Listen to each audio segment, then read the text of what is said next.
저처럼 되게 평소에 이유 없이 되게 불안감을 잘 느끼고 뭔가 마음이 항상 심장이 빨리 뛰는 것처럼 초조하고, 그리고 되게 삶의 작은 문제들에서도 크게 압박감을 느끼는 분들, 되게 긴장도가 높은 분들을 위한 책을 소개하면 좋겠다는 생각이 들더라고요. 왜냐하면 제가 그럴 때 이 책들을 읽으면서 진짜 도움을 많이 받아서 그런 책들을 사람들이랑 공유하고 얘기하면 좋겠다.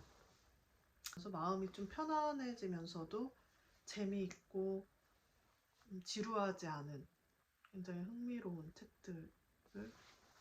이 책은 이정림 수필가의 사직동 그 집이라는 책인데, 제가 우연히 이정림 수필가의 책을 다른 수필을 처음에 읽어봤었거든요.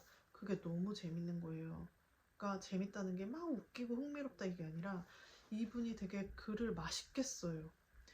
굉장히 읽다 보면 문체들도 낭만적이고 우아하면서도 그 되게 막 허공에 둥둥 떠 있는 글을 위한 글이 아니라 그 안에 자기가 살면서 느꼈던 그런 진짜 혼자 일하는 여성으로 살아가면서 느끼는 되게 다양한 감정들이나 경험들을 담백하고 되게 정직하게, 솔직이 아니라 이분은 정직하다는 표현이 맞는 것 같아요. 그렇게 쓰시거든요. 그러니까 꾸미지 않는다고 해야 되나? 글이 꾸미지 않는데 이렇게 멋있게 쓸 수 있구나, 약간 그런 느낌을 많이 받았어요, 이분 책을 읽으면서. 근데 제가 또 이런 옛날 글들을 좋아해서 이런 옛 문체에 더 황홀함을 느끼는 걸 수도 있을 것 같아요. 되게 자기 주관도 있고 강단도 있지만 뭔가 그거를 되게 부드럽고 유하게 풀 수 있는 방법에 대해서 알고 싶다. 알고 싶다기보다 그런 여자는 어떤 생각을 하면서 살까 궁금하면 이 책도 한번 보세요. 이것도 일하는 여성의 수필, 또 다른 수필집인데 이거는 되게 뭔가 유머러스하고 유쾌한 타입의 수필이에요. 에세이예요. 이 노라 에프론이라는 이 사람이 할리우드의 시나리오 작가로 시작을 해가지고 나중엔 영화 감독도 됐거든요. 근데 이 책은 제가 선물을 받았던 거였어요. 그래서 읽게 됐는데 정말 이 책 읽고 너무너무 재밌어서 이 작가의 다른 에세이집도 막 찾으려고 검색해봤는데 우리나라에는 없더라고요. 다른 에세이집 그게 아예 번역이 한 권, 미국에는 하나가 더 있는데 그게 번역본이 우리나라에는 없는지. 그리고 특히 제가 굉장히 좋아하는 그 1990년대의 미국 영화, 딱 나의 그 10대 때 미국은 이렇게 되게 유쾌하고 즐겁고 선남 선녀들이 막 일도 열심히 하고 사랑도 열심히 하면서 되게 예쁜 집에서 사는 곳이구나, 막 이런 어떤 환상을 품어줬던 영화들 있거든요. 그 유부간 메일이랑 시애틀의 잠 못 이루는 밤, 그 책. 그리고 해리가 셀리를 만났을 때 그 옷도 다 너무 예뻐요. 근데 이 책들을 다 이 사람이 만든 거예요. 해리가 셀리를 만났을 때는 이 사람이 시나리오를 썼고, 유부간 메일 제가 정말 좋아하는 영화인데 그 영화는 이 사람이 감독을 했었더라고요. 그래서 우와, 그 영화를 만든 사람의 삶은 어떨까, 어떤 생각하며 살까 봤는데 이 사람이 여기에 일에 대한 것만 있는 게 아니라 자기의 부모, 뭐 친척들에 대한 얘기도 있어요. 근데 다 유쾌하진 않아요. 이 사람 자체가 문체를 굉장히 재미있게 위트 있게 시트콤처럼 풀어 쓰는 거지, 그 내용만 봤을 때는 내가 내 관점에서 봤을 땐 되게 불행했던 시절도 있었네, 이런 내용들도 있는데 그것도 그런 것까지도 정말 위트를 놓지 않는다. 이 여자는 엄청난 여자다. 엄청난 여자 노라 에프론. 제목이 근데 내게는 수많은 실패작이 있다잖아요. 근데 이 제목에 대한 챕터가 있거든요. 이 챕터를 읽으면서 공감 200%, 좋아요 100개 누르기, 진짜 마음속으로. 저도 막 작업을 하다 보면은 이거 만들어서 뭐해, 아무도 보지도 않고 사지도 않고, 실패야 실패, 또 실패네, 이거 관심도 없네 아무도, 이렇게 막 좌절감이나 낙심하는 마음이 들 때가 꽤 있거든요. 근데 그런 마음들이 있기 때문에 자꾸 불안감이 기저에 있는 것 같기도 해요. 근데 이 여자가 되게 그거에 대해서 가감없이 막 솔직하게 쓴 거예요. 자기가 나도 실패작, 내게는 수많은 실패작이 있다. 근데 이게 그냥 실패했다는 게 그냥 내 기준으로 실패했다 이런 게 아니라 혹평받고 평론가들한테 혹평받고 흥행에도 참패하고 그리고 나중에 시간이 흘렀을 때 어떤 것들은 왜 마니아들이 있는 영화들 있잖아요. 이건 대단한 사실은 이건 대단한 컬트작이었어 막 이러면서 근데 그런 것까지도 되지도 않아. 그냥 구린 영화로 끝났어. 내가 만든 영화. 이런 경험들이 있다는 거예요. 그러면은 이제 자기는 막 잠도 안 오고 막 이런 생각을 한대요. 몇 년 동안 내가 그때 뭘 잘못했지? 내가 그때 어떻게 했어야 됐지? 감독한테 뭐라고 말하고 시나리오 어떻게 썼어야 됐지? 나 초고를 다시 썼어야 됐나? 막 이런 생각을 한다는 거예요. 그거 알아내려고 노력한대요. 그래서 이 여자도 되게 질이 멸렬하고 구질구질하구나. 이렇게 세계적으로 유명한 영화를 만든 사람도 이런 마음 갖는 건 다 똑같구나. 거기서 오는 어떤 위로가 있습니다. 근데 그거를 이 사람은 그냥 쿨하게 인정하고 그냥 앞으로 나아가는 거잖아요. 나 오늘 괴로워 죽겠네. 나 그때 왜 망했지? 이런 생각하지만 오늘은 오늘대로 또 내가 해야 할 일을 하고 그래서 이렇게 글도 재밌게 쓰고 그래서 되게 멋있다는 생각이 들었어요. 이 사람 정말 멋있는 여자다. 이 사람이 근데 결국 71세에 갑자기 급성백혈병으로 이분이 돌아가셨대요. 이 사람이 계속 수필을 쓴다면 그 수필을 한 권 더 읽어보고 싶은데 이제 그럴 기회가 없잖아요. 근데 그런 생각도 들어요. 이 사람이 굉장히 유머러스하니까 이 사람은 마지막에 자기가 죽는 순간까지, 그러니까 죽는 걸 받아들이는 그 과정에서도 굉장히 그 위트를 끝까지 놓지 않았을까? 그랬다면 되게 그건 존경스럽다. 그런 생각이 들었어요. 행복은 먹고 자고 기다리고. 일본에서 드라마로도 만들었더라고요. 이 내용이 뭐냐면 이 여자 주인공이 되게 몸이 약해요. 그러니까 여기서 지병이 있는데 어떤 건지는 자세하게 안 나와요. 근데 되게 쉽게 피로감을 느끼고 금방 지치고 그래서 일을 오래 할 수가 없거든요. 원래 다니던 되게 좋은 대기업 같은 회사를 다녔는데 거기에서도 그만두고 파트타임으로 디자인 회사에서 한 일주일에 3일인가 4일 정도 일을 하게 된 거예요. 짧은 시간을.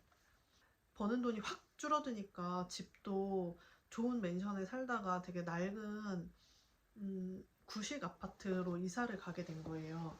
근데 거기에서 만난 할머니랑 젊은 남자가 있거든요. 그 사람들을 통해서 약선이라는 걸 알게 돼요. 되게 음식을 통해서 자기의 몸에 좀 약한 부분들을 보완하는 방법? 식이요법이래요. 그게 저랑 너무 비슷한 부분이 많아가지고 이 사람이 남한테 싫은 소리를 못해가지고 친구가 자기를 계속 감정 쓰레기통으로 쓰면서 전화가 맨날 오는 거예요. 나 너랑 얘기 좀 하고 싶어 막 이러면서. 그래가지고 이 사람이 엄청 고민을 하다가 결국 처음으로 이런 문자를 보낸 거예요. 미안, 수요일엔 몸을 쉬게 해주기 위해 쉬는 날을 받은 거거든. 그래서 전화도 하고 싶지 않아. 정말 미안해. 그랬더니 이제 답장 없어. 근데 이 여자도 이제 아휴 뭐 어때. 이제 일방적으로 얘기하는 사람의 말을 듣는 건 힘들다. 그리고 다정함도 체력이 필요하다. 이제 그런 거를 자기를 인지하는 거죠. 자기의 모습을. 자기 자신을 더 소중하게 여기고 맛있는 음식을 만들어서 먹으면서 좀 자존감이 올라간다고 해야 되나? 사람들이 나에 대해 어떻게 생각하든 말든. 거기에서 되게 공감을 많이 받아가지고 인간관계 때문에 스트레스를 받거나 사람들의 시선을 신경을 많이 쓴다. 그러면은 진짜 강추예요. 제가 그러거든요. 인간관계 스트레스 엄청 많이 받고 사람들 시선에 되게 신경을 많이 써서 힘들어 했었거든요. 근데 이 책 읽으면서 아 혼자 살아 그냥 혼자 살면 어때? 그냥 약간 이런 생각하게 돼. 하여튼 좀 되게 마음이 너무 평온해져요. 저 만화책을 읽으면. 마지막은 이 새설이라는 소설인데요. 이게 2권짜리인데 이거 진짜 읽다 보면 전혀 길지 않고 이거 너무너무 재밌어요. 어떤 느낌이냐면 그 제가 중학교 때 초등학교랑 중학교 때 만화에 미쳐 살았어요. 엄마가 막 만화 못 보게 해가지고 저기 어디다가 막 숨겨놓고 읽고 막 근데 만화 책방 맨날 가고 엄마 몰래. 그래서 책방 아줌마가 저를 알아보고 신간 나왔는데 너 그거 볼래? 맨날 신간 나오면 제일 먼저 알려줘. 하여튼 그때 엄마한테 맨날 머리통 얻어맞고 막 이랬는데 만화책으로 이 책을 읽다 보면은 그 시절에 읽었던 제가 되게 좋아했던 그 일본 순정 만화들을 그림 없이 그냥 글로만 읽는 느낌이 들어요. 그래서 읽으면서 막 그 그림이 그려지고 머릿속에 상상이 막 되고 정말 너무 재밌게 읽었어요. 이게 어떤 내용이냐면 네 자매에 대한 내용인데 이 네 자매 일단 네 자매 얘기 자체가 순정 만화의 어떤 클리셰 일본 순정 만화 그 각자 사연 있고 막 사랑 다 각자 사랑 이야기 또 있고 이거는 아무튼 사랑 이야기까지는 아니지만 어쨌든 가장 큰 이야기의 골조는 이 네 자매 중에 셋째 딸이 약간 노처녀인데 여리여리하고 식물 같은 여자예요. 하얘가지고 어렸을 때는 되게 이뻤을 것 이쁜 편이야. 근데 노처녀니까 이제 그런 젊은 풋풋함은 잃은 거죠. 그래가지고 그 여자의 남편감 찾기에 대한 내용이에요. 그래서 상학원이 다 막 새로운 남자가 선을 봤다. 그 남자는 어떤 남자고 막 그거에 대해서 또 만났는데 또 실패가로 되고 막 그 과정들이 막 있어요. 거기에 이제 온 가족이 투입이 되거든요. 그러면서 그 가지치기로 이제 넷째 딸 얘는 아주 이거 몇 년 된지 모르겠는데 지금 봐도 발랑 까졌어. 2025년에 봐도. 근데 이때였으니까 뭐 더 발랑 까졌지. 그러니까 막 남자랑 갑자기 막 도피해가지고 어디 가서 막 엄마 아빠한테 거짓말하고 가출해가지고 어디서 남자랑 어디 아파트 얻어서 살다가 돈 떨어지면 다시 집에 오고 뭐 근데 이 넷째가 또 되게 매력적인 게 손재주가 엄청 좋은데 사업수완도 좋아가지고 자기가 만드는 막 손으로 만드는 인형 이런 걸로 전시회도 하고 그거를 막 되게 비싼 값에 팔고 막 이래요. 그래서 막 파리에 유학 간다 그러고 막 아니 그것도 너무 신선한 거예요. 이 시절에 이거 1920년대, 30년대 같거든요. 아무튼 그런 얘기인데 이게 오사카의 몰락한 상류계층의 내자매 이야기. 셋째인 유키코의 혼담을 중심으로 당시의 간사이 지방 풍속을 잔잔하게 그리고 있다. 맞아, 잔잔하게 그려요. 이 세설이라는 것도 영화로 나왔거든요. 90년대에 나왔거든요. 근데 그거 보지 마세요. 이 책 보고 그 영화 보면은 되게 실망했어요. 저는 내용을 막 이상하게 바꾸는 거예요. 열받아가지고 아니 셋째 딸이 그 둘째 언니 부부 집에 얹혀 살거든요. 근데 뭔 갑자기 둘째 그 형부가 얘를 셋째 그 자기 처제를 좋아해서 둘이 뽀뽀하고 앉았어. 그래가지고 에휴 보지 말자 이러고 껐어요. 아무튼 이렇게 4권의 책을 추천합니다. 한번 보시고 만약에 보시고 재밌으셨으면은 감상평 댓글로 써주세요. 그리고 또 이렇게 마음이 좀 평온해지면서도 지루하지 않은 책 알고 계신 거 있으면 추천 좀 해주세요. 네, 그러면은 저는 이제 아기를 데리러 가겠습니다.